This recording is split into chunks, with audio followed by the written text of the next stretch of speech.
70 milioni di euro. La ripresa economica padovana è servita in tavola del Natale. Una elaborazione della Coldiretti del Veneto su dati raccolti dall'Istituto di Ricerca XE dice che i padovani detengono il record di spesa per strenne alimentari, dalle ceste ai buoni spesa, con le tipicità del territorio. Su 400 milioni spesi dai veneti per queste festività, altro dato da ripresa economica, nella nostra provincia oltre 70 milioni saranno investiti in un regalo alimentare a chilometri zero e nei prodotti da portare a tavola nei giorni di festa. La maggior parte della spesa alimentare delle feste è dedicata al pranzo di Natale, che l'85% dei cittadini, secondo Coldiretti XE, consumerà a casa. La vigilia sarà la festa del pesce, con i classici bigo in salsa e il baccalà in più versioni.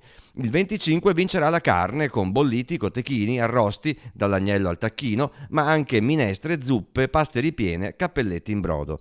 Secondo la ricerca, rilevante sarà anche l'impegno ai fornelli, con una media di 3,8 ore per cucinare le pietanze da servire.